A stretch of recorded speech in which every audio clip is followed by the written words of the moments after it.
is intended for listeners who are blind, have low vision, or another print disability that makes reading, holding a book, or turning a page difficult or impossible. The content is copyrighted by the respective publishers. For more information, please visit us at the web at nfradioreading.org. The Niagara Frontier Radio Reading Service now presents a reading of articles and features from USA Today for the 2nd of March. Your reader for this first hour will be Tom Travers. This first article is, sadly, U.S. strikes Iran. The subheadline, American service members are killed. Israel, Iran trade deadly attacks. And there's a picture of a mother and several others who are frantic and crying. And this is an article written by several people. Mourners gather in Agilquab Square in Tehran, Iran's capital, March 1st, after state media confirmed Ayatollah Ali Khamenei had been killed. 3 U.S. services members were killed amid the ongoing conflict in Iran, and 5 were seriously wounded, according to American military officials. Several others sustained minor shrapnel injuries and concussions, and are in the process of being returned to duty. Major combat operations continue, and our response effort is ongoing, U.S. Central Command said in a post on X. Israel and Iran continue trading military strikes, Marshall, a day after Supreme Leader Ayatollah Ali Khamenei was killed in joint strikes with the United States as the Trump administration targets the country's missile capabilities. Iranian state media reported explosions across Tehran, including those near residential buildings and a complex that houses Iranian broadcasters. Israel has said they are all targets linked to Iran's regime.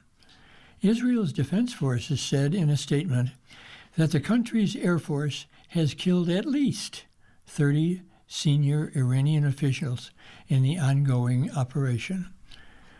Iranian media and officials reported that joint U.S.-Israeli strikes hit a girls' primary school in the southern part of the country, killing 85 people. The IRNA news agency said the majority of the casualties are children.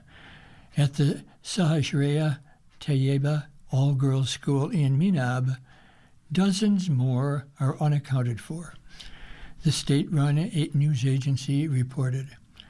An Iranian prosecutor was quoted in the IRNA report. Reuters could not independently confirm the reports. USA and Israeli military forces did not immediately respond to a request for comment. President Donald Trump has warned Iran not to strike back. Large print, quote, "If they do, we will hit them with a force that has never been seen before," he said in a post of Truth on Truth Social. Iran, meanwhile, is continuing to insist it will go on attacking U.S. military bases in Israel, which it started during February 28th. Iran launched a retaliatory drone and missile strikes against America and Israeli targets immediately after the joint U.S.-Israeli attack, hitting an American Navy base in Bahrain, where no U.S. service members were wounded or killed. Dubai's luxury hotel Burj Al Arab was damaged in attacks by Iran. Loud blasts were also heard in the Qatar capital of Doha, and Oman, and that was hit for the first time. 8 people were killed after an attack on the Israeli town of Beit Shemesh. The Israeli ambulance service said March 1st. More than 20 people were hospitalized with injuries, according to multiple reports. Beit Shemesh is about 40 miles from Jerusalem. Marco Rubio, one of the American leaders, cancels a trip to Israel, a bold print says. The U.S. State Department announced that Secretary of State Marco Rubio has canceled his planned March 2nd, 3rd visit to Israel in the wake of Iran strikes. Rubio was scheduled to discuss a range of regional priorities, including Iran and Lebanon, and ongoing efforts to implement Trump's 20-point peace plan for Gaza. The State Department had previously announced that. World leaders have called for de-escalation in the region. United Nations Secretary General Antonio Guterres urged, quote, an immediate cessation of hostilities and warned that the military action carries the risk of igniting a chain of events that no one can control in the most volatile region of the world. Large dark print quotation, stability and peace are not built with mutual threats, nor with weapons, which sow destruction, pain, and death, but only through a reasonable, authentic, and responsible dialogue. This is a quote from Pope Leo XIV. The conflict follows weeks of rising tensions as Trump repeatedly threatened to attack Iran if negotiations over its nuclear and missile development program fail. A top aide to Khamenei insisted that his death would be avenged. Ali Larijani, who is Iran's security chief, also said that a leadership transition process in Iran has started, this according to Iranian state media. Of its justice ministry and a senior cleric from the powerful Guardian Council, they're going to take charge of Iran on an interim basis. Then, an inner circle of senior officials who are part of a body known as the Assembly of Experts chooses the successor. Travelers are rocked by strikes. Air travel across the Middle East has come to a standstill amid the ongoing conflict and resulting in airspace closures in the United Arab Emirates. 1 person was killed and 7 people were hurt by falling debris after a drone targeting Zayed International Airport was intercepted. This according to Abu Dhabi airports. The airport and UAE airspace were closed on March 1st. 4 workers were hurt when a concourse sustained minor damage at Dubai International Airport, one of the world's busiest, according to Dubai airports. Most terminals had already been evacuated at the time. The airport and Dubai World Central Al Maktoum International have both suspended flight until further notice. A number of workers suffered minor injuries in a drone attack on Kuwait International Airport, reported ABC News and the Wall Street Journal, citing the country's Civil Aviation Authority.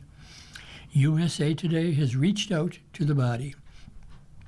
Bahrain International Airport and Hamad International Airport at Qatar suspended flight operations due to airspace closures over their respective countries.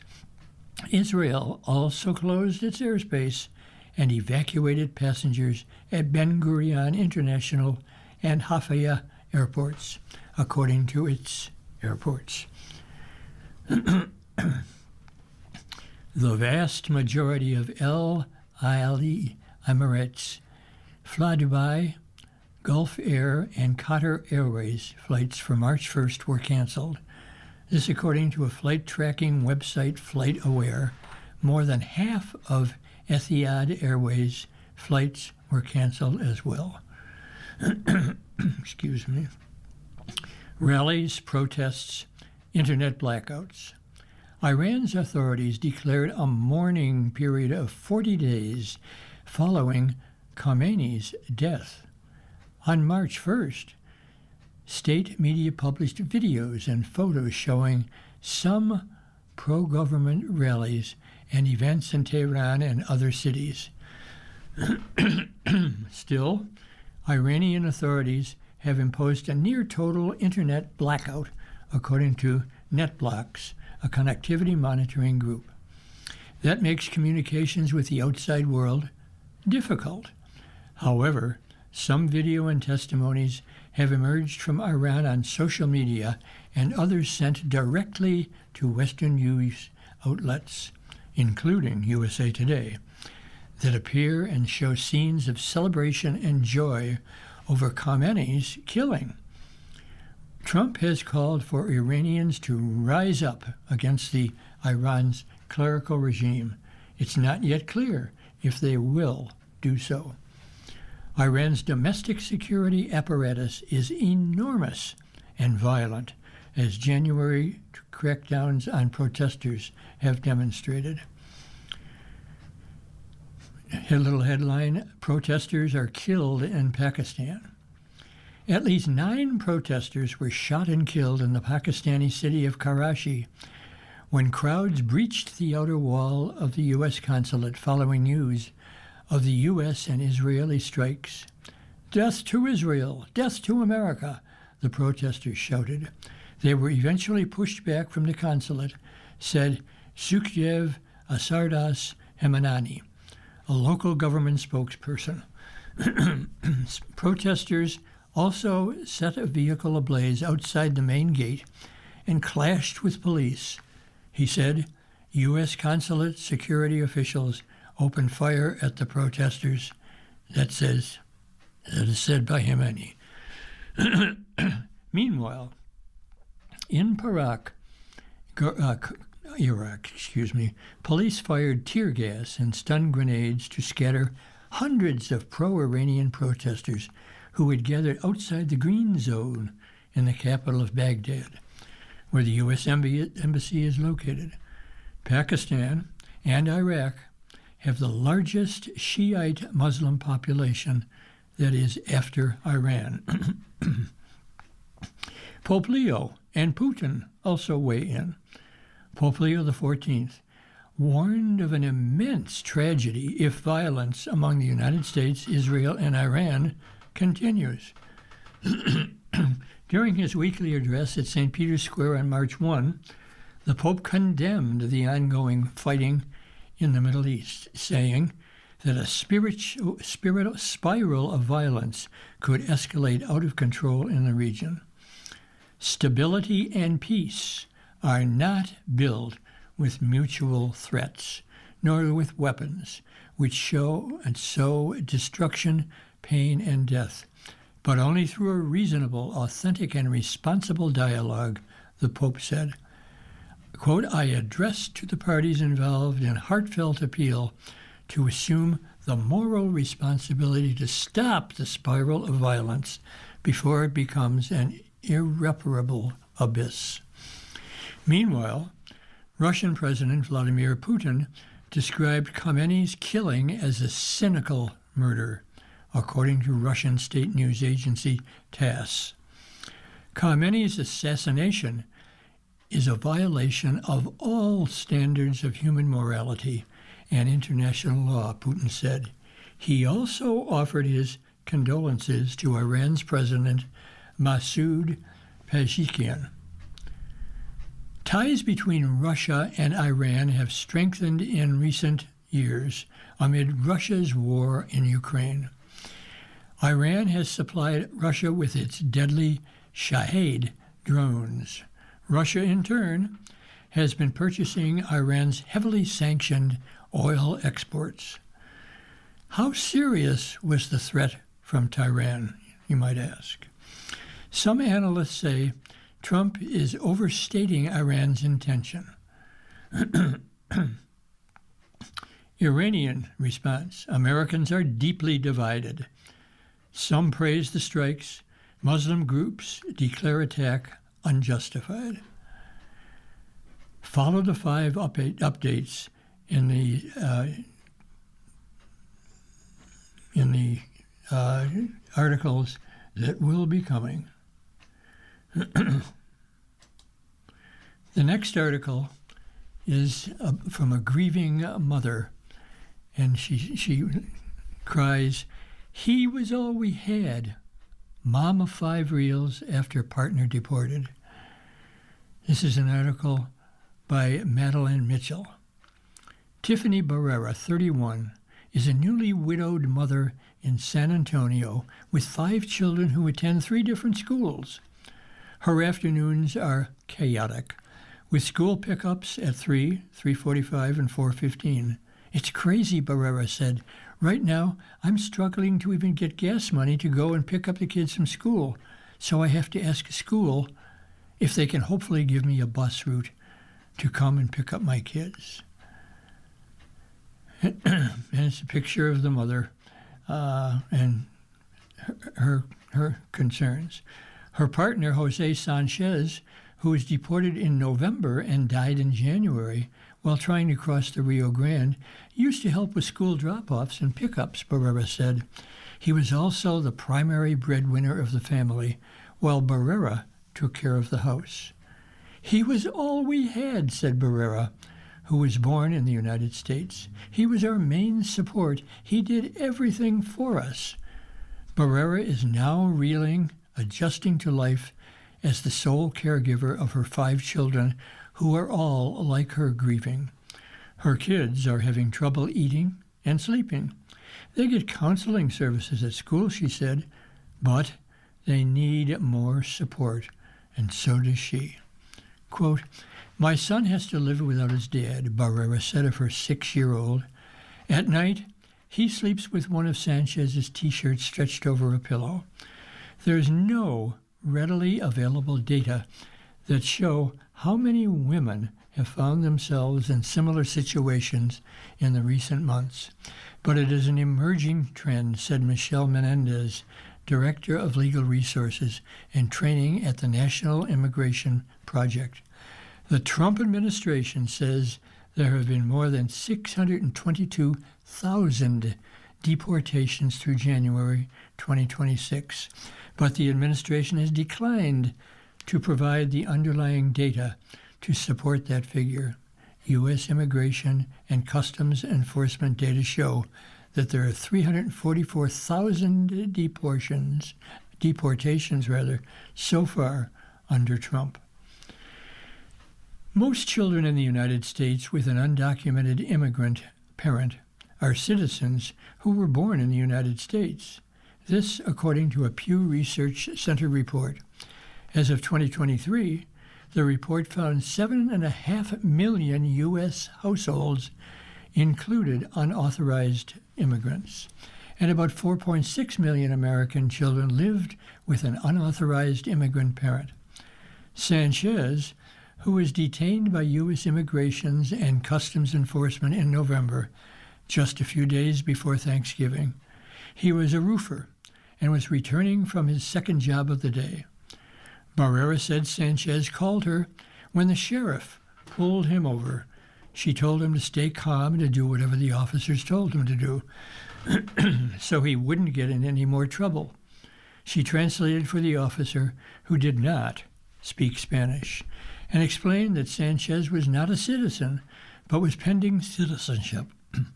Vanessa Alonso, Sanchez's immigration lawyer, said this should have protected him from deportation until his immigration case reached a determination. Quote, "We were working on doing it the right way," Barrera said. Quote, "I kept asking the sheriff, please don't take him, please. Like he has his son here. He has my other kids here," Barrera told USA Today. Barrera and Sanchez were together for a decade. He was the biological father of one of her 5 kids, but he took care of all of them. He's all we have, Barrera said, adding that her mother died in 2021. I am by myself. Crossing the border without inspection is a federal misdemeanor, punishable by up to 6 months in prison, according to federal law. Additional crossings can result in felony charges with substantially increased prison times. Quote, it's extremely dangerous to make the journey to illegally cross the U.S. border or any border. This administration has been clear that the border is closed and illegal entry should not be attempted. This is exactly why we have urged illegal aliens not to illegally enter the country. Bold print, it's really hard to know the scope of this situation. In some cases, the women and children are left behind without the main providers for their families and are now facing grief and financial uncertainty all at once.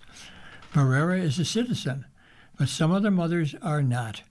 In those cases, families are also dealing with the fear of asking for help or finding work, Menendez said. In the last year, Alonso said he's seen a significant drop in people enrolling in immigration programs and seeking help to become citizens for fear of being arrested or deported. It just feels like suddenly people are gone.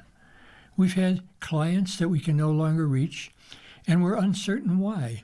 They have good cases, strong cases that have advanced. We've hit certain milestones in their case that might provide protection, and they're just nowhere to be found. The caretaker community that is being left behind without breadwinners is suffering. Why? Because there's no preparation for this. Suddenly, we're seeing women left behind with children, or children being left behind with other family members because the caretakers are deported or unable to manage the household any longer. Menendez said she's also handling cases in which children of immigrants have had their only parents or both parents deported when she spoke at USA Today in early February. She'd had 3 such cases that week. It's really hard on us being away from our children, said Tyra, who requested USA Today withhold her last name to protect her children and her privacy. Another bold print headline, he was just trying to support me and the kids. Barrera wants people to understand what caregivers like her are going through. Sanchez knew he was at risk, Barrera said. She saw him pray every morning before he went to work. Whenever Barrera saw footage of mass arrests and deportations on TV, she would ask him not to go to work at all. But the couple also knew he had to work to pay their rent and afford food. The day of his birthday, he decided to cross the river, Barrera said, and it swept him away. Sanchez tried to cross the river with his nephew, who made it out safely and went to find help. Barrera later heard from Sanchez's sister. It took 7 days for search parties to find his body. He was found on the U.S. side of the river. They said he floated. He was coming home to you, but it just didn't make it at home.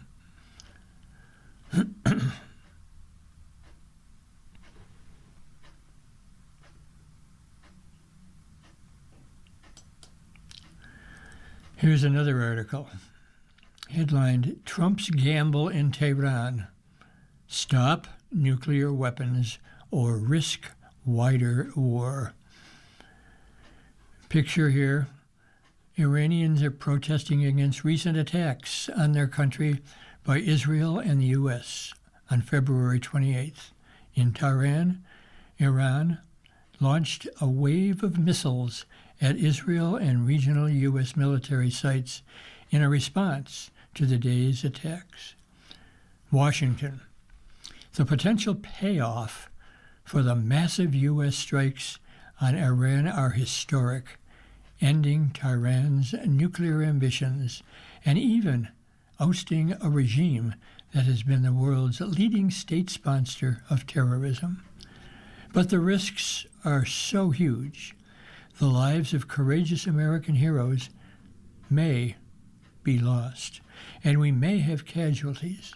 That often happens in war, President Donald Trump said in a middle-of-the-night video posted on social media February 28th. He was wearing a white cap that read USA, but we're doing this. Not for now, Trump said. We're doing this for the future, and it's a noble mission. While the fundamentalist Islamic government has few defenders in the West, critics warn that the military assault, dubbed Operation Epic Fury, could spark a wider regional war, one that could ensure the United States be in a long and costly conflict. In the nearly half-century since the Islamic Republic gained power, it has bedeviled a string of U.S. presidents. As explosions shook Tehran and Iran retaliated with missile attacks on Israel and U.S. bases in the region, there are three fundamental questions the president will face in the weeks and months ahead, and maybe longer. First question, are Americans really on board? Most Americans are not persuaded, at least not yet, that a U.S. attack on Iran makes sense. In a University of Maryland poll in February, only 1 in 5, namely 21%, said they favored the U.S. initiating an attack in Iran. Half, 49% of the people in America, opposed it. Almost a third, 30%, said they didn't know. Republicans were more supportive than Democrats and independents, but even among the president's partisans, support fell well short of a majority, with 40% backing the idea. Nearly as many in the GOP, 35, weren't sure. The survey of 1,004 adults taken on February 5th to February 9th has a margin of error of 3.5 percentage points. Trump's suggestion in recent months that he was contemplating action against Iran has divided his political base. Many Republicans backed the president's, but some America First supporters have argued that it risks the sort of forever war he vowed during his political campaigns to avoid. We said no more foreign wars, no more regime change. We said it on rally stage after rally stage, speech after speech. Trump hasn't clearly articulated his goals and hasn't coherently explained to Americans why an attack is in U.S. strategic interests. That is something policymakers generally have considered crucial. The Vietnam War, which polarized the nation. Now Americans aren't at all sure whose interests would be most advanced by a war with Iran. A third, namely 33% of the people in the University of Maryland poll, that they didn't know, a stitch more than the 31% who cited U.S. interests. Another third divided among the people of Israel and the interests of Israel, the Iranian people, and the Arab states. And the question is asked, how will Iran, its people, respond to attacks and Khamenei's death? During his second term, Trump has ordered bombing strikes on a half dozen other places, namely Somalia, Yemen, Nigeria, Syria, Venezuela. But Iran's size and military muscle dwarf those countries. It has active duty forces estimated at more than 600,000 of short and medium range missiles and a formidable arsenal of drones. While its military response was relatively restrained when the United States bombed its nuclear facilities in June, this attack was far more reaching and the retaliation instantly much fiercer. Within hours, Iran launched missile strikes on Israel and on U.S. military bases in Bahrain, Iraq, Kuwait, Jordan, Qatar, Saudi Arabia, and the U.S. Arab Emirates. The death of Supreme Leader Ayatollah al-Khamenei, hailed by Trump as a triumphant achievement, is likely to intensify the determination of the followers to seek revenge on Israel and the United States. In his video address, Trump called on the Iranian people to take the opportunity to overthrow the government there. There have been widespread protests on Iran's streets this year, prompting a brutal government crackdown that reportedly killed thousands of people. When we're finished, take over your government. It will be yours to take, Trump declared. This will be probably your only chance for generations. And the question might be raised, what does history say about this? The lessons of history are sobering. Since the U.S.-backed Shah of Iran was overthrown in 1979, several American presidents, President Jimmy Carter, was able to win the release of 52 hostages being held in the U.S. Embassy, a failure that contributed to Carter's, defeat. For a second term in 1980, the biggest policy scandal of President Ronald Reagan's tenure was the Iran-Contra affair, which included a secret outreach to Iran. President Barack Obama tried sanctions diplomacy to win a multinational agreement to limit Iran's nuclear program, a deal Trump judged so wanting that he canceled it during his first term. Hours before the new strikes, Trump warned he was, quote, not happy with the lack of progress of his own attempts at diplomacy. Sometimes, he said, you have to use force. Will Trump's war be different? Susan Page is the Washington bureau chief of USA Today. She's covering 12 presidential campaigns and 7 White House administrations, and she's interviewed the 10 past presidents. We'll have a slight break here while we move to another section.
Hey, Nick.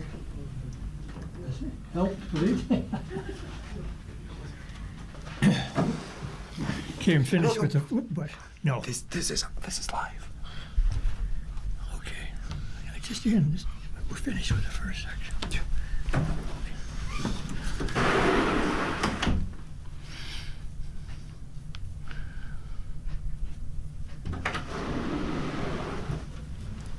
This is your first article. Yeah. So just read because you're live. Yeah. Damaged fields. Farmers especially soybean producers, are living with the damage done by tariffs and the resulting trade war as they face decisions on what crops to plant this year. The big thing that really sticks out for most of us in agriculture are the tariffs that are on our neighbors in Canada, Mexico, and then also with our largest trading partner, China. So says Nick Lewandowski, Executive Director of the Kansas Farmers Union. We have seen the damage, and we're living with the damage from that move, from those tariffs, the trade war. Today, network days before the Supreme Court struck down much of President Donald Trump's tariffs on February 20th, the case specifically dealt with the use of the International Emergency Powers Act to impose tariffs. China isn't buying American soybeans, one of the most common crops in Kansas. Here, rows of soybeans dry in October in a field off S.E. Stanley Road in Shawnee County. Quote, the president asserts the independent power to impose tariffs on imports from any country of any product at any rate for any amount of time, Chief Justice John Roberts wrote in a 6-3 opinion. But the U.S. Constitution provides Congress with the power to impose taxes, including tariffs, and did not vest any part of the taxing power in the executive branch. Roberts said the court held that IEEPA does not authorize the president to impose tariffs. So now, what's going to happen? Trump trade war hits soybeans. Soybeans have been hit especially hard by Trump's trade war. Soybeans are a major commodity grown here in Kansas, and China has tended to be our major buyer for soybeans, Lewandowski said. But now they have options. They can go elsewhere, and they have. They've invested their resources in South America, primarily Brazil and Argentina, and they've moved on from us. Now, yes, they are purchasing some soybeans, but it's not enough, and there isn't another customer that consumes the way China does. So the rest of the article goes on to talk about the Agricultural Department and the concerns that are being seen. We're kind of in a quandary right now, Lewandowski said. That's got a lot of farmers kind of wondering, is it worth even trying to plant soybeans in the spring? They're making those plans right now. I think time will tell us to see whether we see a larger soybean crop planted this year. There are other factors farmers have to consider, he said, especially weather. On top of it all, there just is not enough domestic demand for soybeans. A year ago, Trump suggested American farmers could replace foreign markets with domestic markets. Quote, to the great farmers of the United States, get ready to start making a lot of agricultural product to be sold inside of the United States, Trump said. He said this on March 3rd on a post on Truth Social. Quote, tariffs will go on external product on April 2nd. Have fun. For soybeans, that has not been the case. The real, honest truth about that is we are overproductive, Lewandowski said. We are so good that we do, as farmers, that we produce more than we can consume. It's primarily livestock feed and biofuels, and we don't have enough livestock, and we don't have enough demand right now in this country. When you lose that, a lack of demand and livestock, it's basic economics. We have supply. The world needs to have demand. China has a lot of livestock that consume a lot of protein, he said, but they're largely have turned to Brazil and Argentina for their soybeans. We're not the only ones playing this game anymore, and therefore we have to think about alternatives. We've got to think about other places that we can go to with other things. We can do with soybeans and other possible markets for it.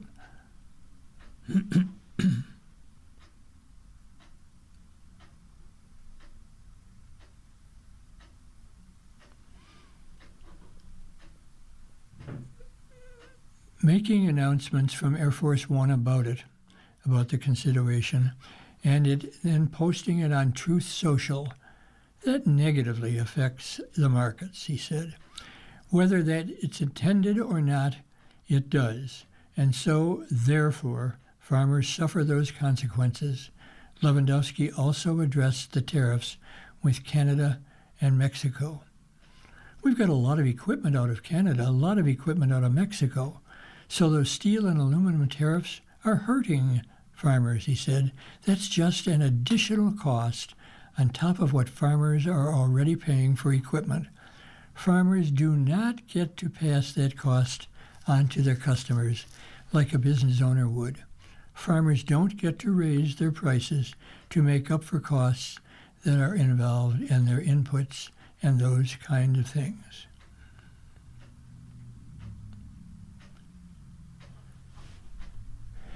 The author talks about a Band-Aid on a bullet wound. In December, the Trump administration announced $12 billion in one-time bridge payments to American farmers in response to the temporary trade market disruptions and increased production costs. Kansas farmers are projected to receive the third highest payments of any state at $888 million, according to the American Farm Bureau Federation. Lewandowski said it was his understanding that the aid would start going out the week of February 23rd. I don't look at it as a bailout, he said. I think it's more to just quiet people down and get them not to talk about it much. Plus, it's not bailing anybody out, frankly, and only a Band-Aid on a bullet wound. It's not going to cover all of the losses that farmers have seen since this trade war began. It is going to help some farmers pay some of the bills that they have on their inputs and maybe help them relieve some of their debt, but it is not going to put enough money in their pockets to live on. It's not going to put enough money in their pockets to turn around and go out and buy the seed that they need for spring planting. So it is truly not going to keep them quiet.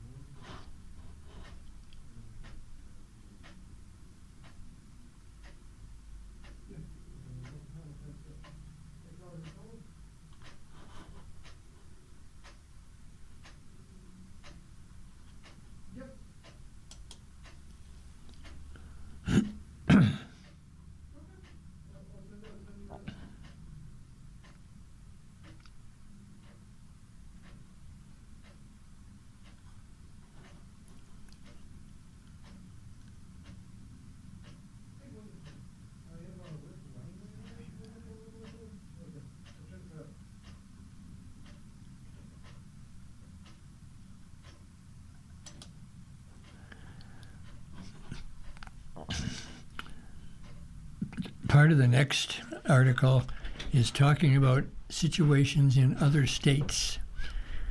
Here we're talking about Alabama.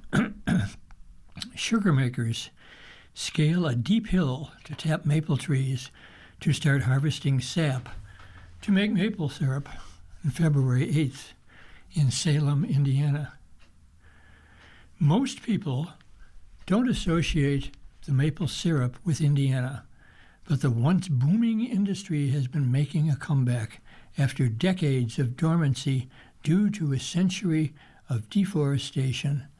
The state ranks as the 10th largest maple syrup producer in the country, roughly 200 farms produced about 24,000 gallons of maple syrup in 2025. That was up from below 12,000 gallons a decade prior. But that does not mean sugar makers have it easy. They are at the mercy of an unpredictable and evolving climate. Researchers fear that maple syrup production could become impossible in Indiana, for example, by the end of the century as climate change shrinks the window and the time when maple trees produce syrup. And then there are other states. Alaska, Anchorage. The Anchorage School Board voted to approve staff reductions and the closure of 3 elementary schools as the district faces a projected $90 million budget defense. This was reported by Alaska Public Media. Then there's Arizona. Phoenix. A new report from the Arizona Auditor General's office revealed that 9 Arizona school districts are at high financial risks, demonstrating the ripple effect of declining enrollment throughout the public school system in Arizona. Then there's Arkansas. Little Rock, a powerful winter storm that blanketed Arkansas with snow, sleet, and sub-freezing temperature in late January, caused tens of millions of dollars in agricultural losses statewide. This according to a report from the University of Arkansas System Division of Agriculture.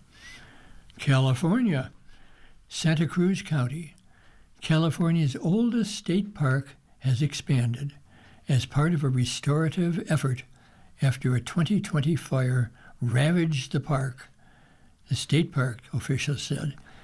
California State Parks and Sempervirens Fund, the state's first land trust and the only organization dedicated exclusively to protecting the redwood forest and the Santa Cruz Mountains, announced the addition of 153-acre Norabella property to expand Big Basin Redwoods, a state park in Boulder Creek. California State Parks said in a news release the $2,415 million acquisition marks the first expansion from Big Basin in 15 years. And there are many other states that are in trouble as well. Here's Colorado, and the Connecticut, Delaware, District of Columbia, Florida, Georgia.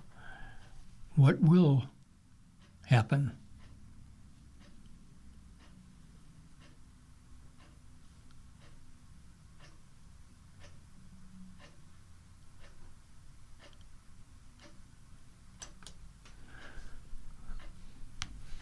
The next article is talking about taxes.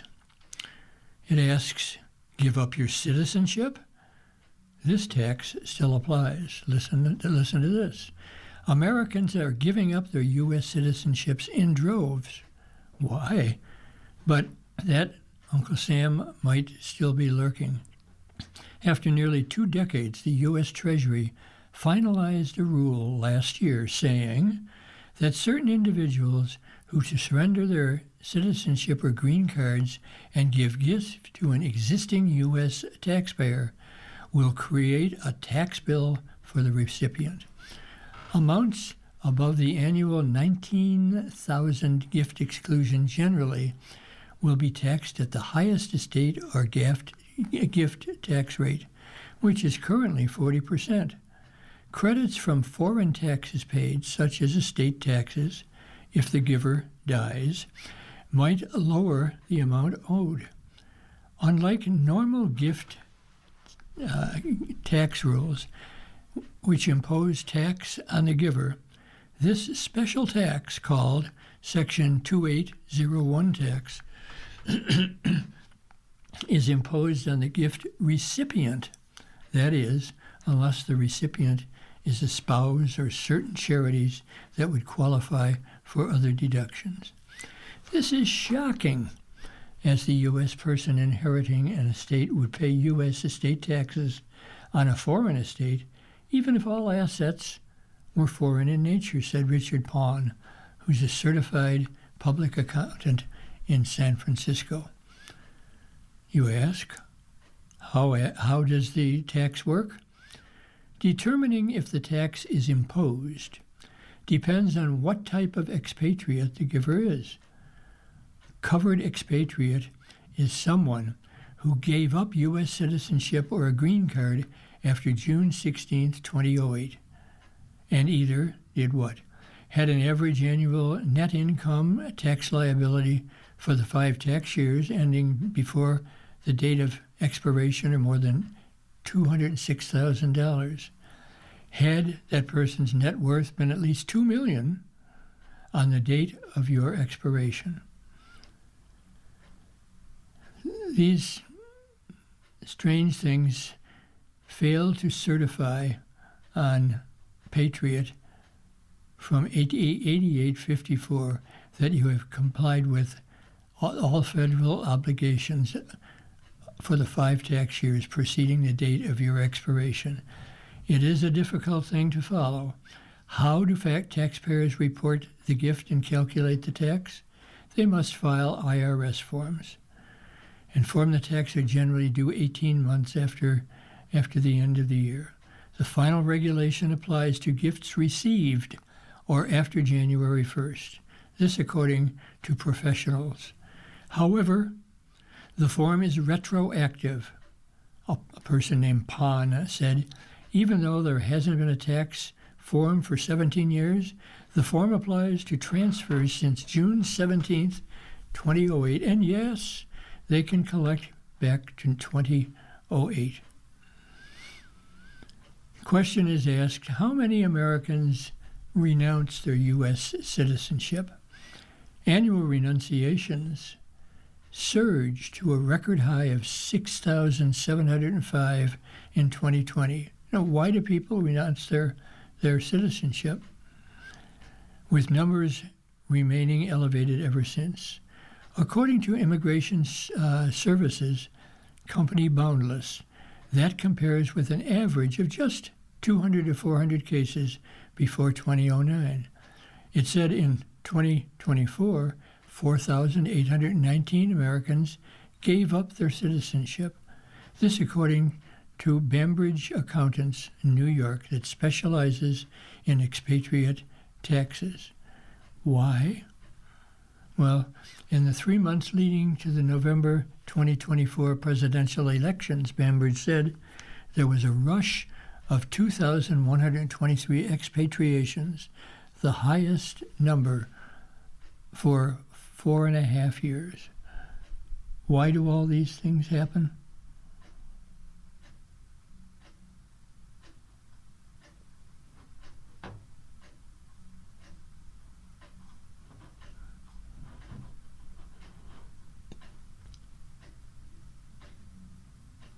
Here's something a little bit more lighthearted.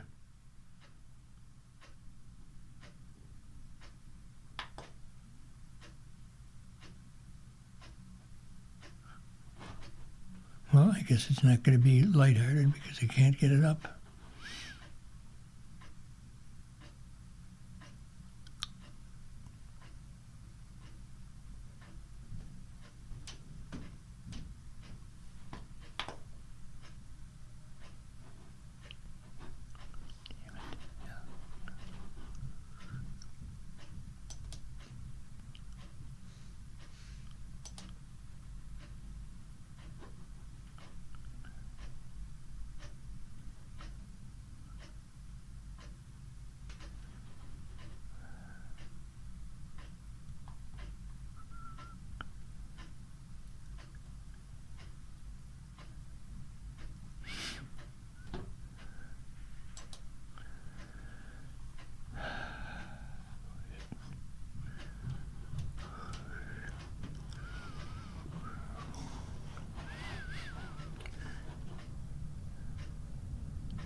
Hi there.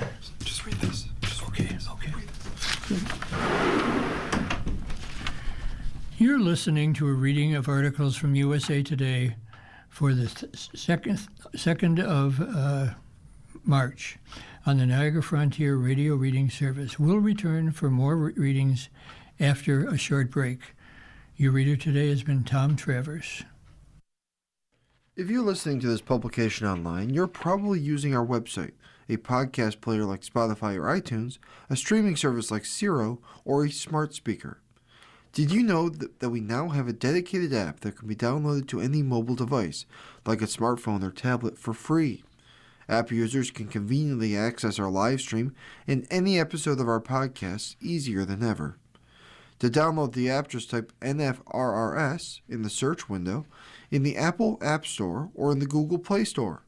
Contact us anytime if you have any questions by calling 716-821-5555, extension 5. Thank you.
Resume our reading now of today's issue of USA Today. Your reader for this hour is Tom Scanlon. As always, we turn to the sports page. And our first article is titled, Ohio State LB, that's linebacker, Sonny Styles stands out. Dateline Indianapolis. Don't get carried away with any idea of the NFL draft boards shifting dramatically in the wake of scouting combine workouts. I don't know we're going to change the board very much coming out of this, Las Vegas Raiders general manager John Spytek said. I take this for what it's worth. It's a big part of the process, but it's just a part of the process. Our only goal is to get the board right by late April. With that message echoed by other decision makers throughout the week, a familiar refrain was reinforced. The combine tends to promise tweaks, not wholesale changes. Paling in comparison to the importance of team interviews and medical checks, on-field testing and workouts tend to be a matter of confirming what was largely already known.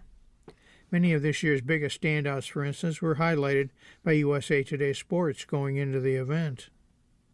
This year's event also had a self-selecting element that needs to be accounted for, as participation in the testing and drills was severely limited in some instances.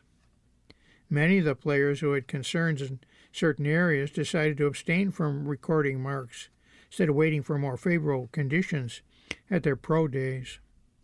That not only inflated the averages for each position group, with a record 40 times nearly across the board, but also limited the number of concerning measurements. But the Combine does have a way of helping align expectations, even if that's more a matter of catching up rather than forcing new outlooks. With that in mind, here are the biggest winners and losers of this year's Combine. Combine winners: Ticario Davis, cornerback from Washington. After transferring from Arizona last year, Davis flew a bit under the radar, with a rib injury and pulled hamstring limiting him to just 8 games. There was no chance that a 6'4", 194-pound athletic cover man could go unnoticed in Indianapolis. With 33 3/8-inch arms befitting an edge rusher, he'll spark divisions of smothering presence who can fluster receivers both at the line of scrimmage and the catch point. His makeup speed was also evident in his 4.41-second 40-yard dash. Former teammate and fellow supersized corner Ephesian Priscock also fared well, posting nice marks and looked surprisingly fluid for a player of his build. Danny Dennis Sutton, defensive end, Penn State. The 3-cone drill is essentially dead in a modern combine landscape, with the overwhelming majority of prospects opting out.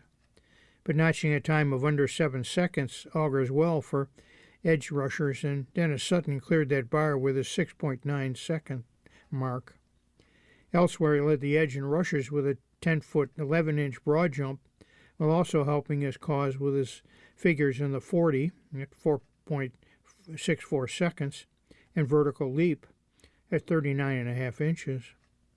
There's a clear schism between his testing and demonstrated pass rush abilities, as does Sutton more resembled a hustling, rigid base end than a dynamic disruptor during his time with the Nittany Lions. But at least he gave evaluators a reason to return the tape to review whether there's some untapped inside.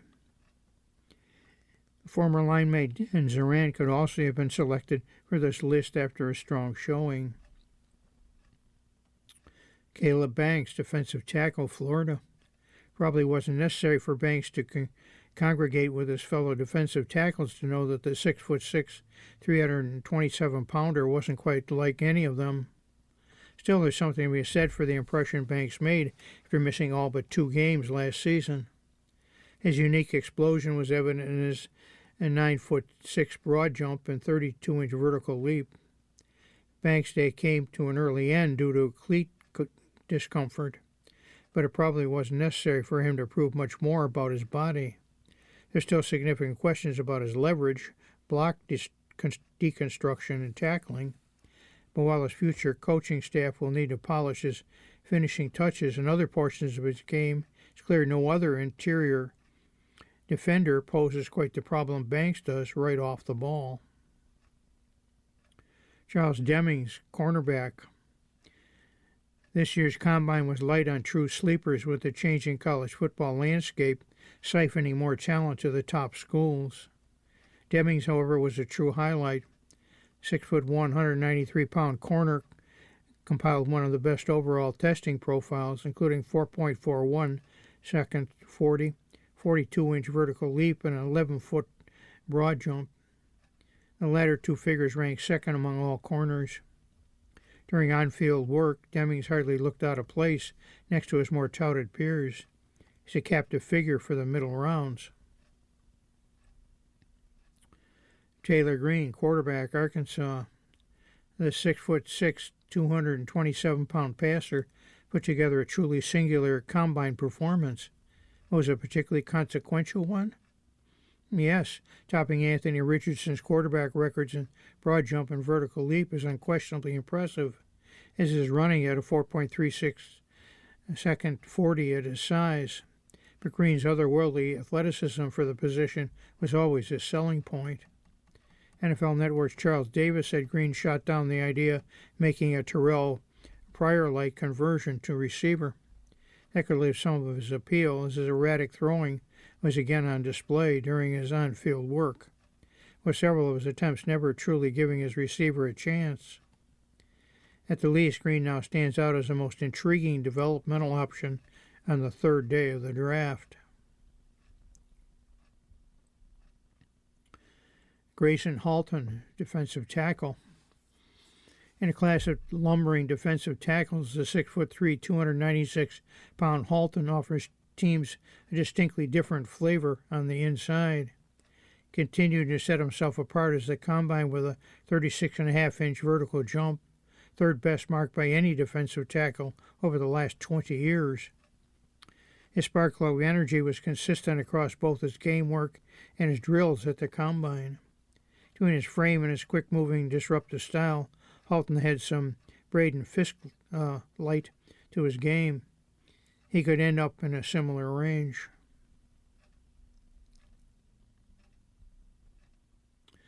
Traden Stukes,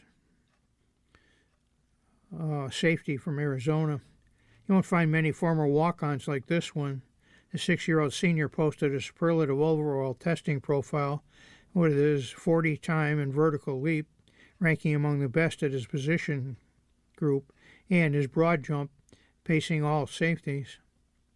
Stukes is one of the class's older prospects and is coming off a torn anterior cruciate ligament in 2024, so any teams considering investing him will need to be comfortable with what found out to be the scenes at the combine.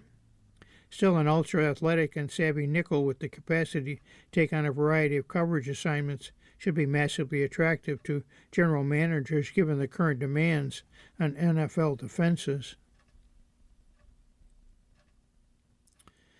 Mekhi Lawrence, defensive end, outside linebacker. The top flight pass rushers commanded the bulk of the attention through the week. Lawrence still isn't anywhere near close to their level, but he pushed his way into the spotlight on February 26th.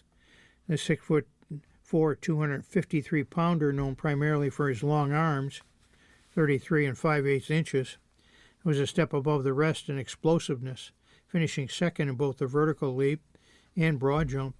Meanwhile, his 4.52 second 40 trailed only Arvell Reese and Davis Bailey.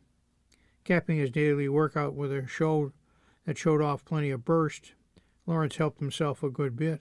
Still a bit of a project, particularly against the run, but Lawrence should be one that NFL teams will be eager to take on.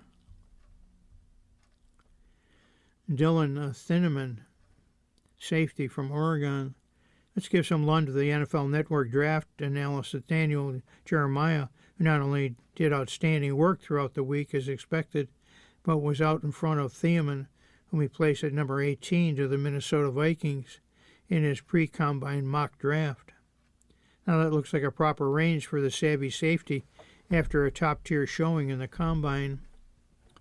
Thieneman set the bar at his position by flipping his hips like a cornerback on his on-field workout.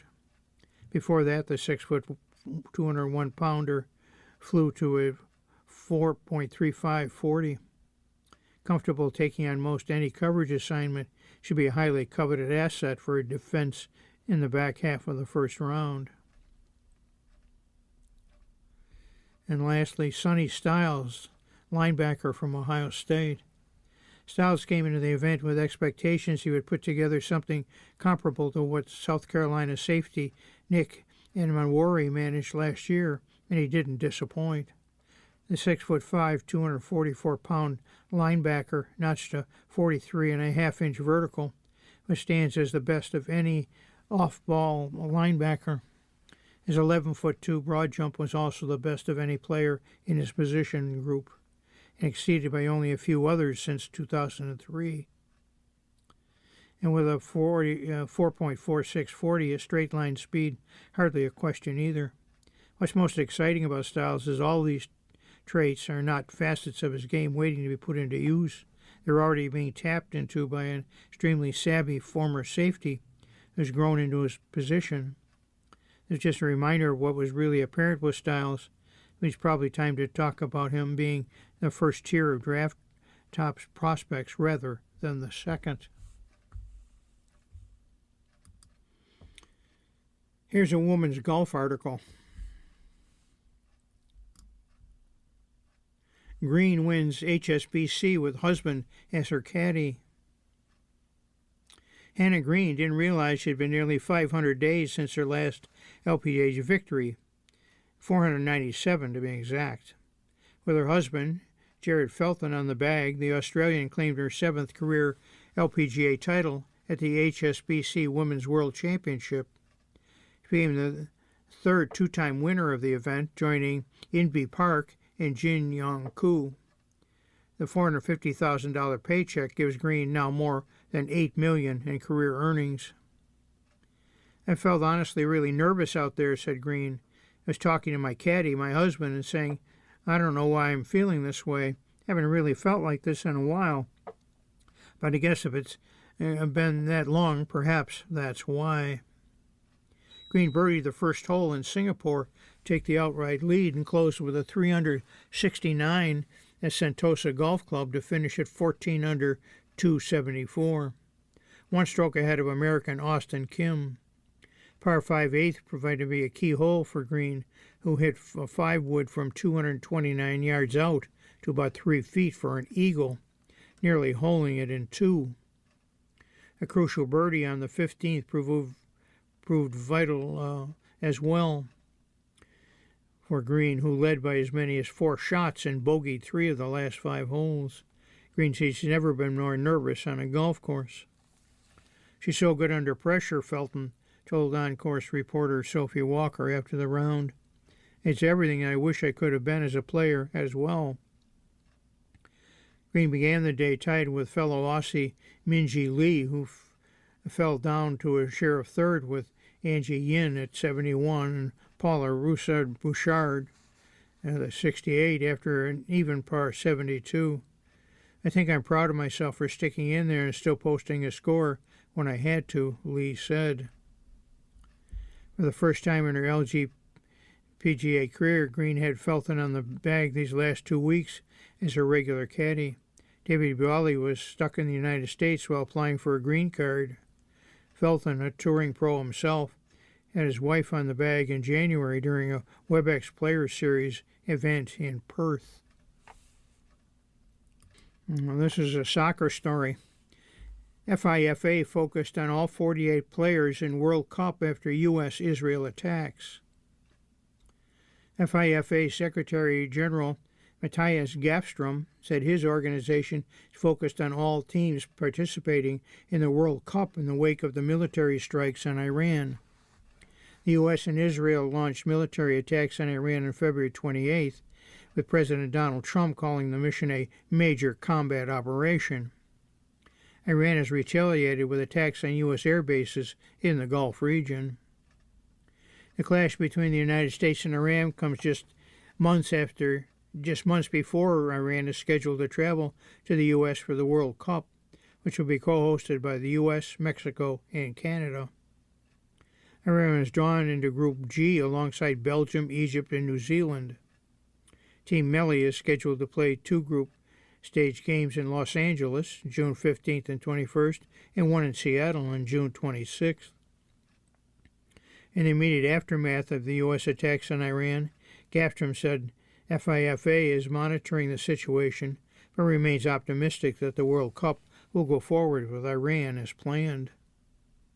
I read the news about Iran this morning the same way you did, Gafstrom said at the International Football Association Board's annual general meeting in Cardiff, Wales, on February 28th. We had a meeting today and it's premature to comment on detail, but we'll monitor developments around all issues around the world. Visitors from Iran already set to be barred from entering the United States for a World Cup. Iran was among 19 countries included in travel ban the Trump administration announced in June. In December, Iran Football Federation President Mehdi Taj warned that some national team players and staff may also be denied U.S. visas for the World Cup due to their military background. You're listening to a reading of today's issue of USA Today on the Niagara Frontier Radio Reading Service. The time is 16 minutes after the hour. Here's a Major League Baseball article. Cardinals commit to manager with fresh deal. St. Louis Cardinals and Oliver Marmol have agreed to a 2-year contract extension, the club announced March 1st, according to the manager, a measure of security as the club plunges deeper into rebuild. Marmol, age 39, is entering his 5th season as Cardinal manager, a stint that began with a 2022 National League Central title and an appearance in the wild card playoff round. Yet took a downturn with win totals ranging from 71 to 83 and no playoff berths in the 3 subsequent seasons. As the club prepared to move on from longtime baseball operations president John Mozeliak, Marmol kept a steady hand and endured through the transition to new baseball chief Chaim Bloom. And the extension would certainly quell whispers that the 2-time World Series champion Yadier Molina might be a manager in waiting. Molina was hired in January as a special assistant to Bloom, tasked with working with the catchers and as manager for Puerto Rico's World Baseball Classic squad. Memo's extension runs through 2028 and includes a club option for 2029. Here's an opinion article on the Olympics. It's titled, "Enough Already, U.S. Hockey Teams Worth Celebrating." The players on the U.S. Olympic hockey teams don't deserve this. Instead of simply being paraded in their red, white, and blue, our 2 gold medal winning hockey teams are being pilloried in the tiresome refrain of red versus blue. It needs to stop. Just celebrate these teams. Team USA men's captain Austin Matthews shouldn't be returning to his NHL team in Toronto to questions about President Donald Trump's geopolitical intentions related to Canada, or columns questioning his loyalty to the Maple Leafs playoff run, simply for going to the White House and his teammates attending the State of the Union address on February 24th in Washington, D.C. We should be celebrating the first Mexican-American to win an Olympic gold medal, again against Canada no less. Not debating whether the Maple Leaf fans will boo or cheer him in his first NHL game back. Every one of Matthews' U.S. teammates shouldn't have to answer for Trump's congratulatory locker room phone call that included comments about the women's team. He shouldn't be called a clown by Megan Rapinoe and Miracle on Ice hero Mike Arizona. I shouldn't feel compelled to blast the people criticizing the men's players. We forced our nation's Olympic heroes into the impossible position having to pick a side in a culture war both major political parties allowed to foment over the past decade. These are hockey players who won gold medals at the Olympics, not statesmen returning from abroad.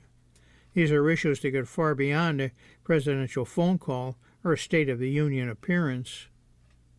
Team that wins the Stanley Cup every year accepts the White House invitation to go, Matthews retold reporters last week.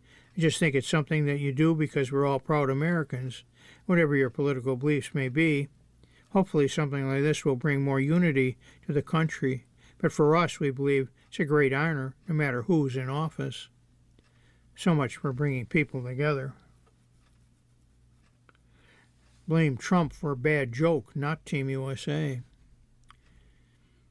Is part of the problem that the current media landscape values controversy over nuance? You bet. What actually newsworthy often takes a back seat to what's trending.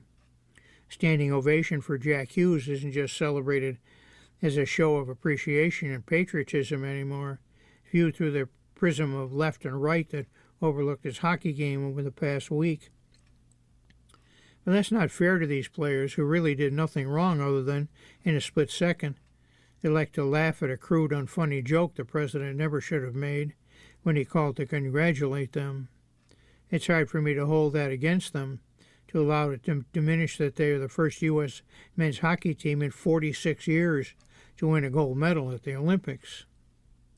A week later, ever since Trump's locker room call set off an avalanche of opinions here and north of the border, perhaps lost that this controversy boils down to one man's failed attempt at humor. Was he trying to crack a sexist joke by minimizing the women's hockey team's gold medal accomplishment, while telling the men's team, we're going to have to bring the women's team? Do you know that? Or was he trying to get a laugh at the expense of Democrats when he added, I do believe I probably would be impeached if he didn't invite the women's team to the White House?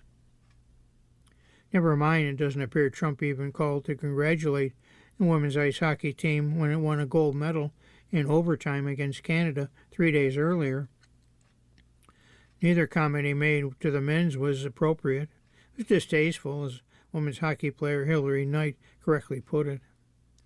We've collectively spent the day since then somehow trying to make sure what Trump said to the U.S. men's hockey team lingers longer than what the U.S. men's hockey team pulled off in Milan.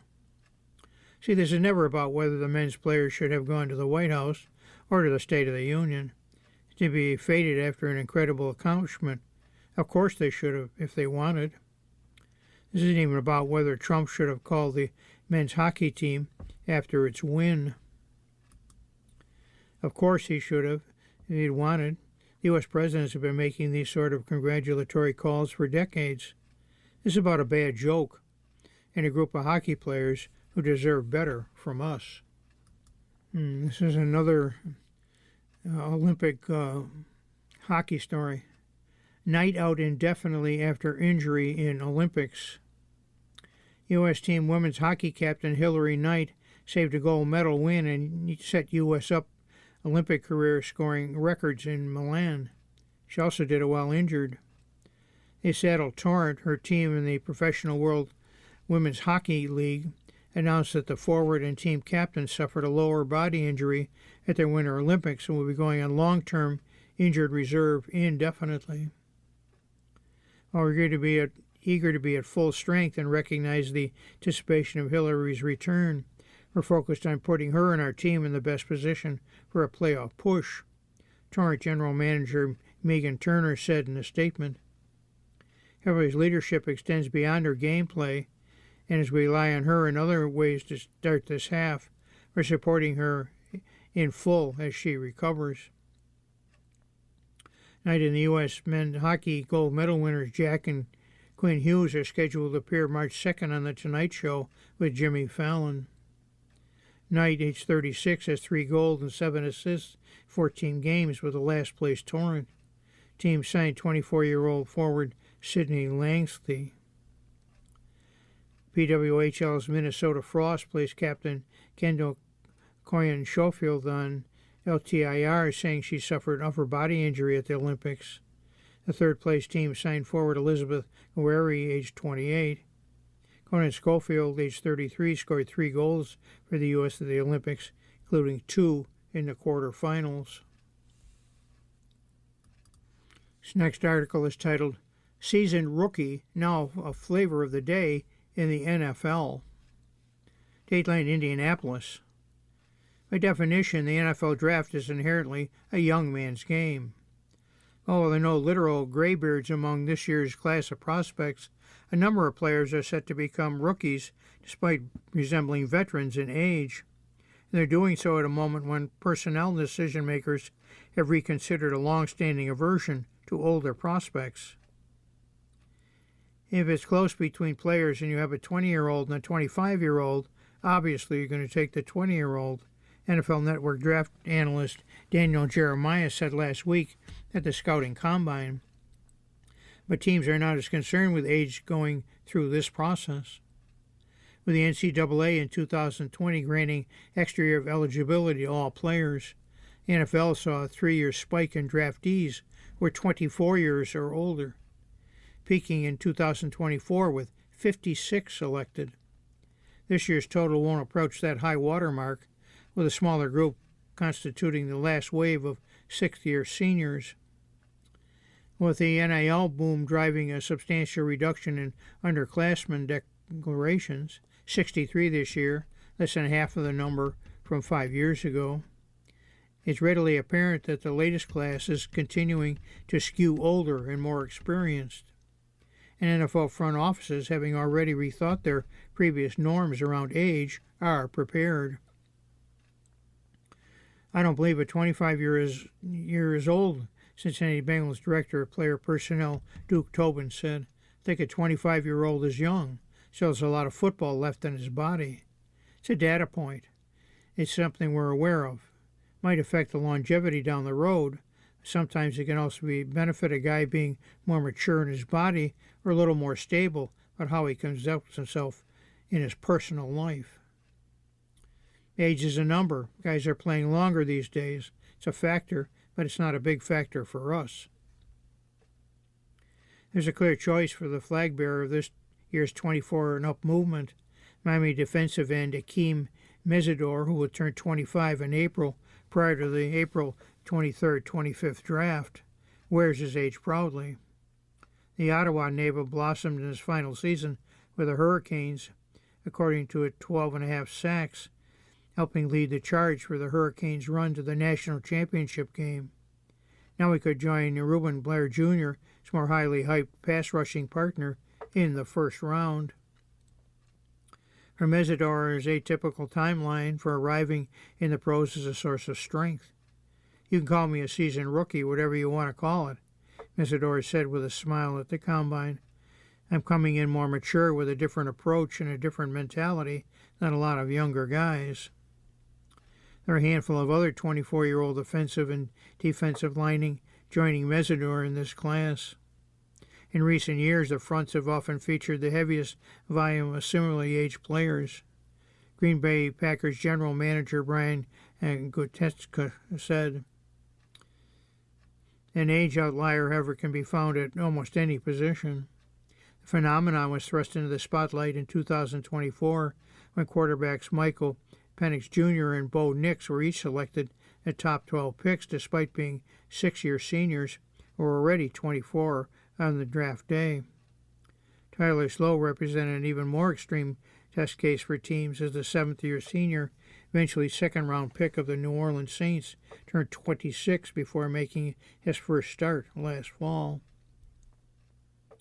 This year, UConn quarterback Joe Fagnano, a former Maine transfer and possible late-round pick, was also invited to the Combine after staying in the collegiate ranks for 8 years. A running back, South Carolina's Rashul Failson, turned 26 last month.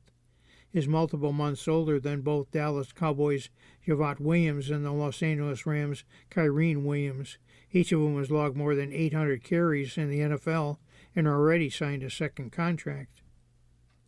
When it comes to positions that allow for shorter career windows, the notion of using a pick on a player who has limited time left to remain or at or near his athletic peak can be daunting. Miami cornerback Keontae Scott has a counter-argument.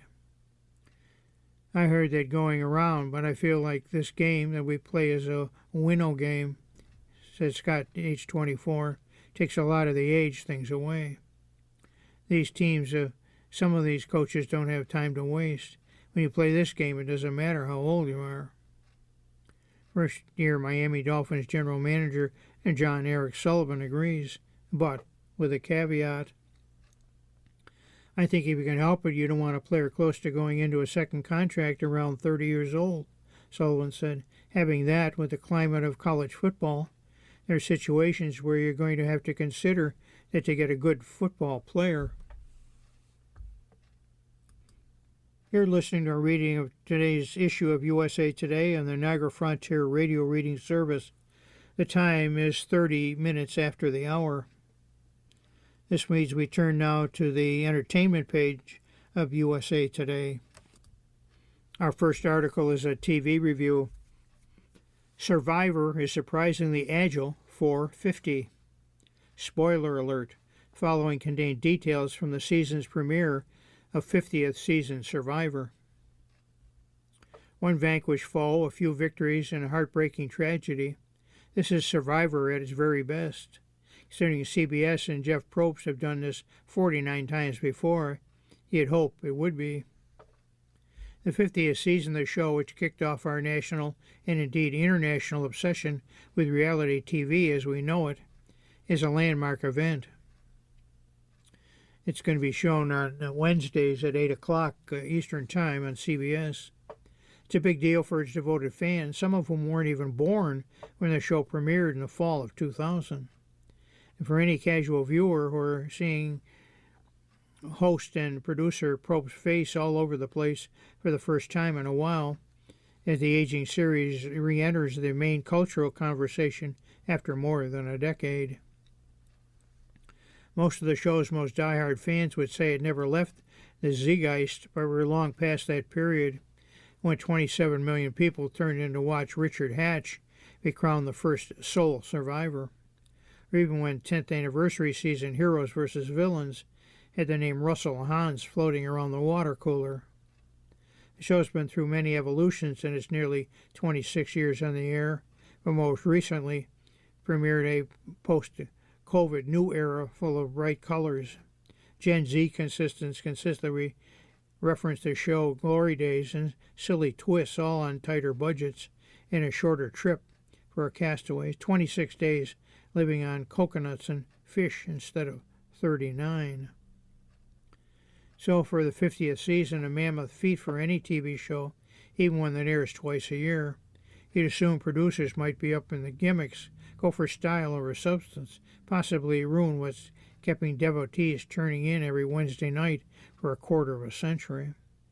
But instead of celebrity cameos, the first comes via the Billie Eilish Boomerang Immunity Idol, oversized challenge sets, and the biggest cast in the show's history. Survivor 50 does not, thankfully, forget how it got here. And based on the first two contestants to leave the tribes in the surprise premiere, fans might be in for an epic season they so want. There are big challenges and big moves already, with perennial fan favorite Siri Field, age 55, making her strategic prowess known on the first vote, ousting Season 1 returnee Jenna Lewis Doherty, who dared to go after the 5-time competitor. Then, just as fans were expecting a second tribal council, we instead got one of the most heartbreaking medical evacuations, and there have been many, on such a risk-happy show. Season 48 winner Kyle Frazier, age 31, hurt his Achilles tendon in the first immunity challenge, resulting in doctors pulling him from the game while his tearful tribe watched. In only episode land, we've already got ecstasy, betrayal, and heartbreak. What else could these crazy kids cook up? With players such as Fields, White Lotus creator Mike White, really, Benjamin coach Wade, and Season 2 hunk Colby Donaldson, now age 51, join the cast, you'd expect all this drama right out of the gate. Some of the best seasons of the series have been chock full of returning legends, although not all. See the much-maligned Season 34, Game Changers. You expect them to play fast, hard, and loose. With people who have so much in the history of the game, chaos can only follow. The true test for Survivor isn't with its 50th season subtitled In the Hands of the Fans, with many element votes by the audience. But whatever happens after the 21st, how long can it go on? How many more legends can it produce? What will end first, network TV as we know it, or Survivor?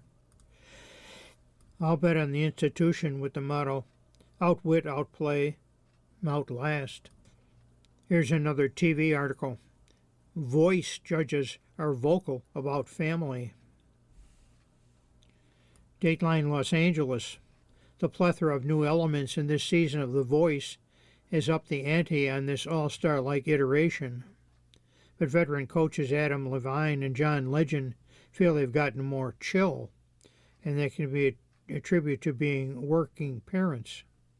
Sitting down with USA Today on The Voice, set in September as they film their first ever fully pre-recorded season, season 29, which shows Mondays at 9 Eastern Time and is streaming the next day on Peacock, marked the first time they were reunited with a third coach, Kelly Clarkson, since season 16, 2019. Levine and Legend were coaches on season 27, and this is Clarkson's first time back since season 23.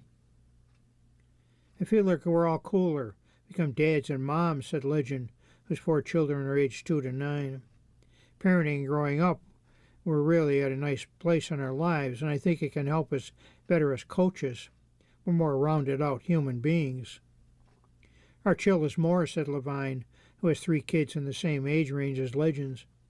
When I left after season 16, I was a little nutty, and when I came back, I felt like it was some calm energy. The Voice, set on a massive soundstage in Universal Studios' famous back lot, has a family-friendly atmosphere for the coaches. Clarkson has an 11-year-old daughter, River Rose, and a 9-year-old son, Remy Alexander. We both have brought our kids to the set this season. Luna, age 9, Miles, age 7, have been here a lot. They like to bother Adam, so I'm sorry, Legend said. I'm getting free babysitting from Adam Levine. Jokes Levine, I do some nanny work in my free time. We're super tight now. Levine's children, with Bahati Prizlu, age 9-year-old Dusty Rose, and 7-year-old Gio Grace, and a 3-year-old son whose name has not been shared publicly, are fans of The Voice, to Levine's chagrin. They love to watch it. That's a new thing for me, as I usually can't watch it. I don't like to watch myself at all, he said. And now they watch it, and I'm like, don't watch it.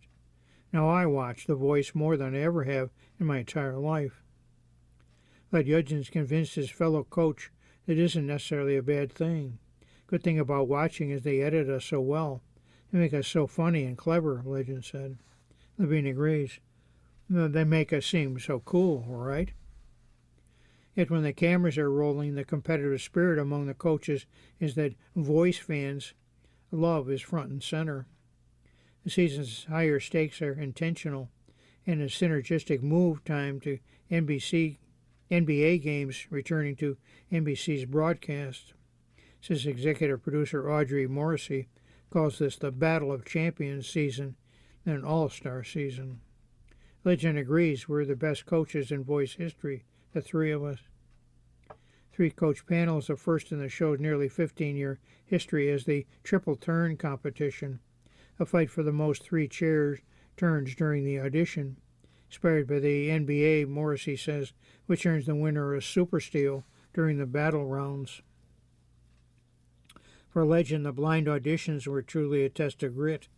Competition feels more intense for me, as I always felt like I was fighting with Adam or Kelly for an artist anyway in past seasons, he said.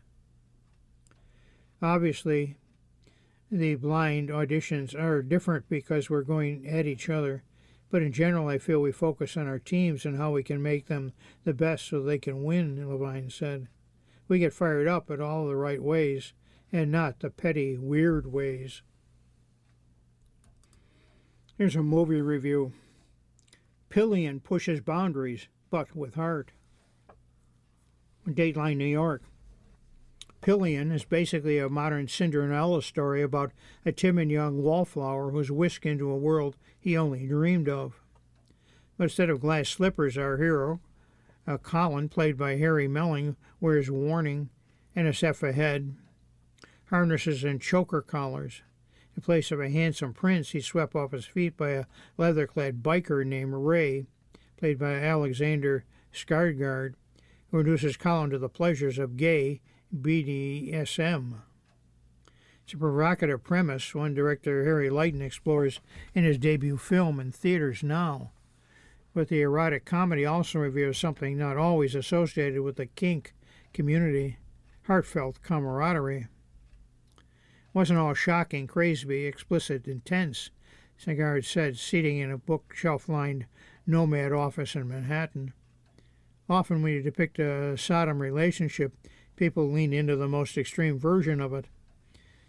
I thought it was really interesting how you could have these moments, but then cut from an orgy in the woods to Sunday roast with the family. Adapted from Adam Mars Jones' 2020 novel Box Hill, the R-rated movie tells a deceptively earnest story about coming out of one's shell and embracing what makes you different. The unassuming Colin still lives with his parents, sings in a barbershop quartet, and never fully explored his sexual proclivities. He's a capital L loser, as society would put it, Leighton said, but then he meets this man who allows him to see how he can actually capitalize on his passivity, become a great submissive. Leighton looked to everything from Bridget Jones' Diary to the animated Wallace and Gromit to establish the movie's drolly sweet tone.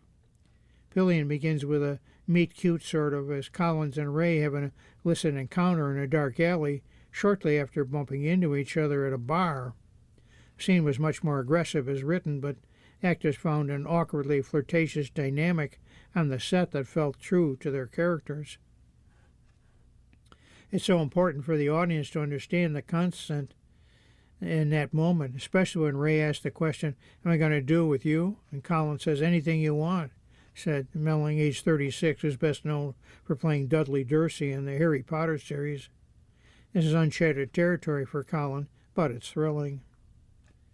You really want the audience to share Colin's excitement, like, "I hope this dude calls," Skarsgård, age 49, adds.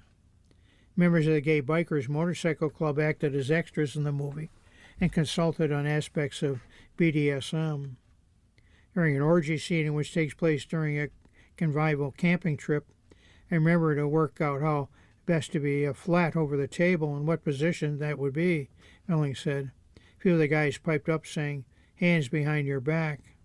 That was a little nugget of information that was useful. Club also advised on erotic props, little details that people in the know would like. "All right, this is legit," Skarsgård said. Despite the subject matter, the surprising little nudity in the two Pillar stars, with the exception of one brief scene when Skarsgård wears a pierced prosthetic.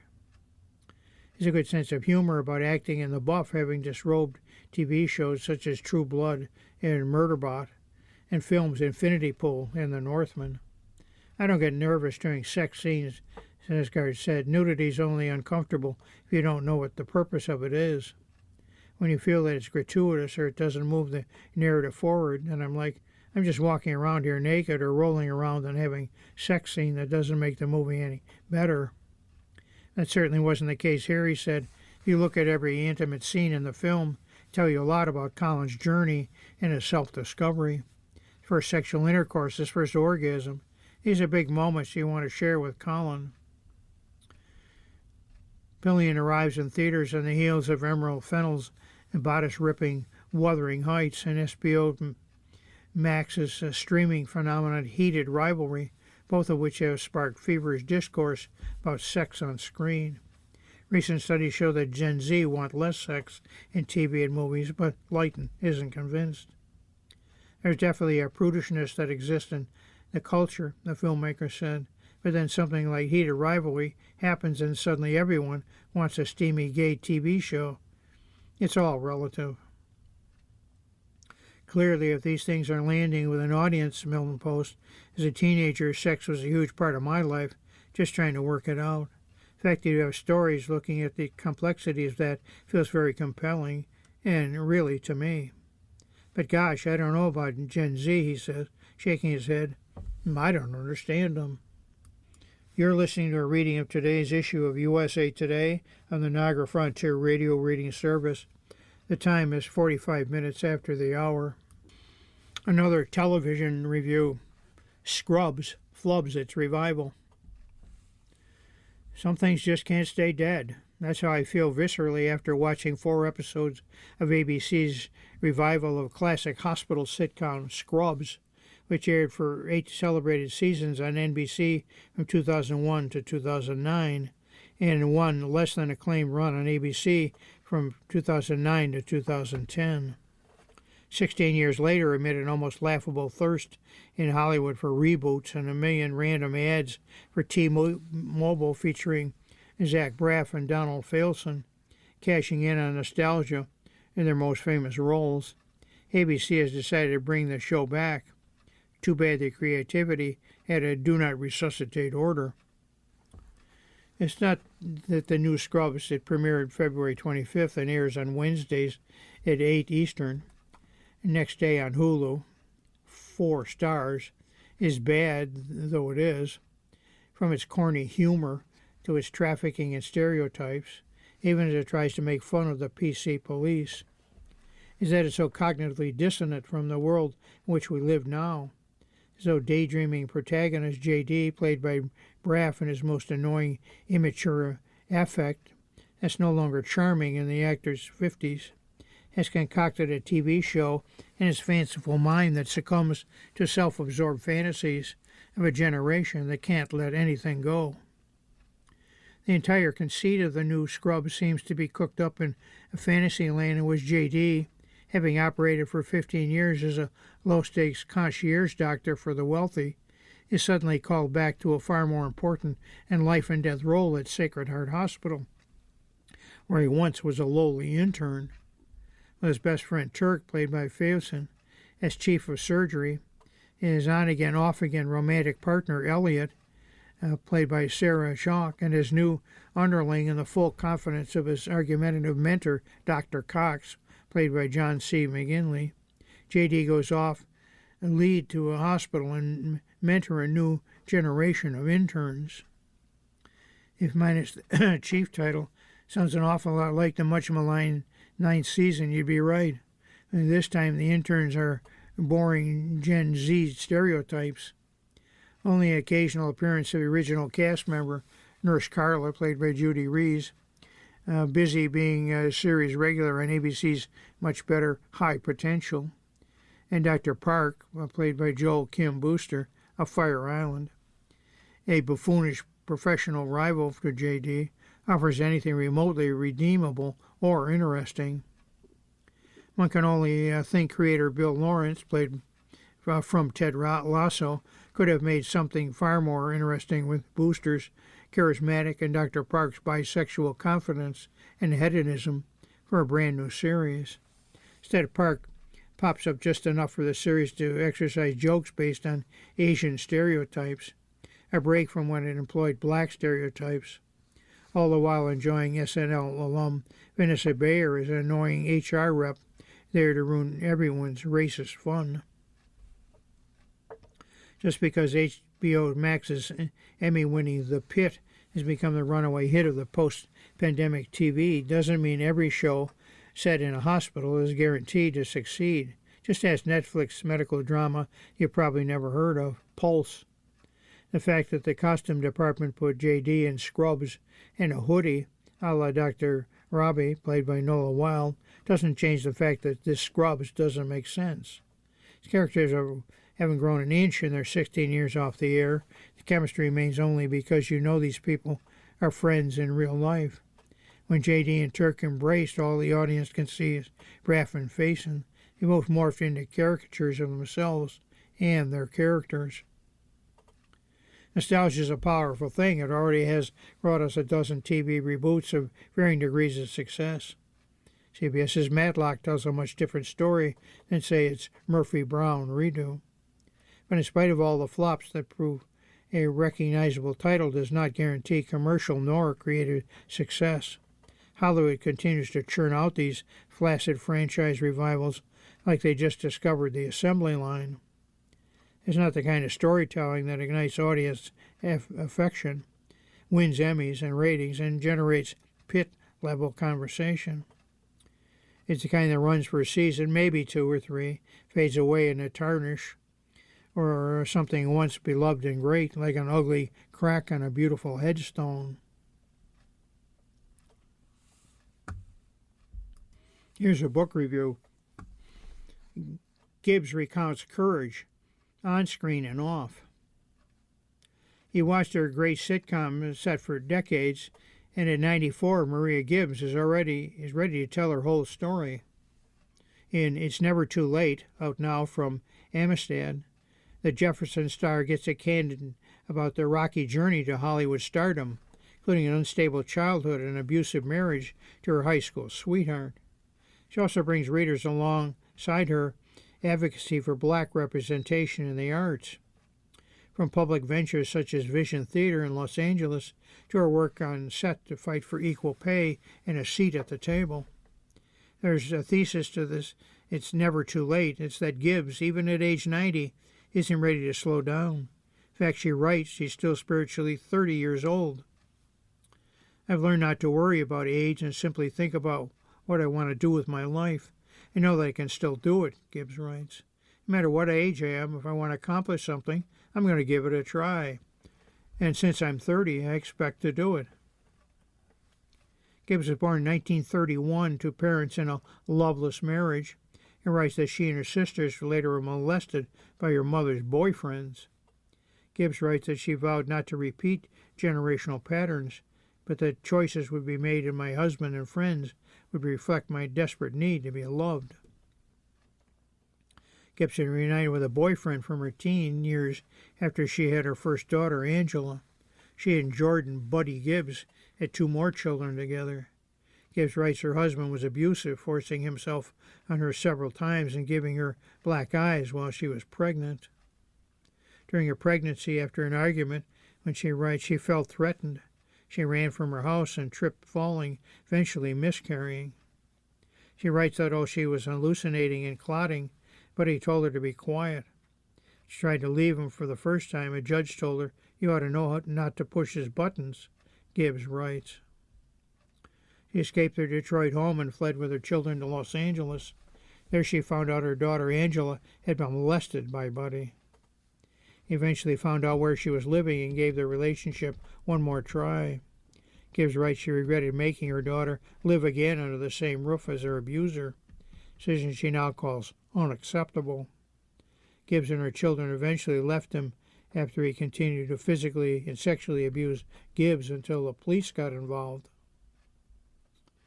Amid this turmoil, Gibbs said acting saved and her daughter, who took classes together as a bonding activity. If a character had strength, I seemed to gain strength. I grew by connecting with the emotions of a character, Gibbs writes. I was driven to pursue acting out of a passion to get out of myself and my current reality. She insisted she was willing to follow her daughter into the industry, not the other way around.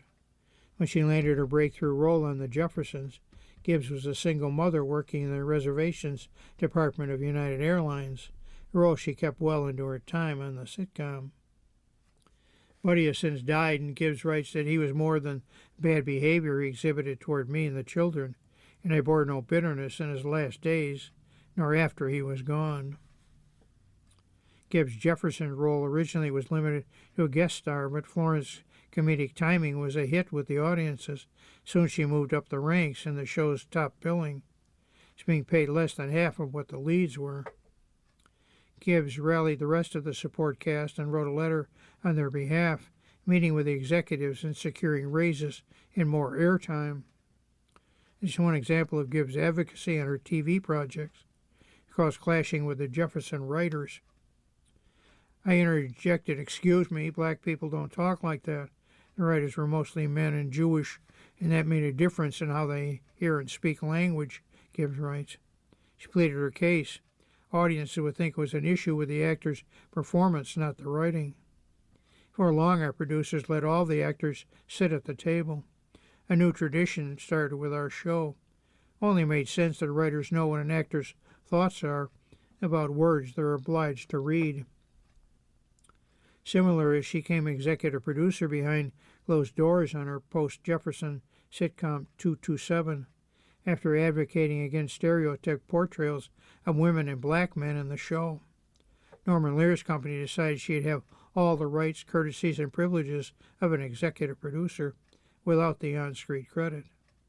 This caused friction with some of the cast, who weren't told of her producer role and sometimes went over her head, because they had no idea I was in the background fighting for them. You've been listening to a reading of articles and features from USA Today for the second day of March on the Niagara Frontier Radio Reading Service. USA Today is read weekdays from 10 to 2. Your reader for this hour has been Tom Scanlon.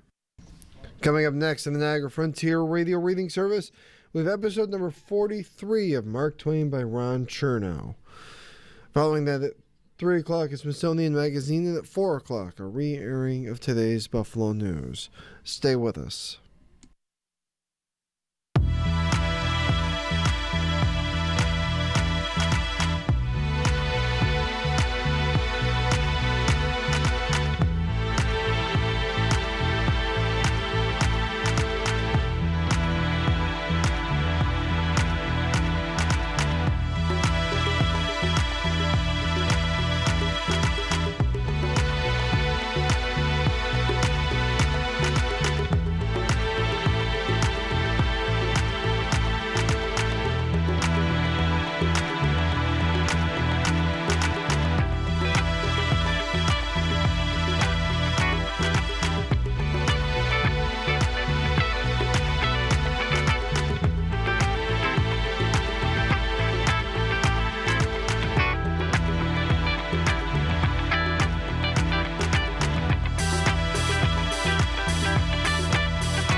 following program is intended for listeners who are blind, have low vision, or have another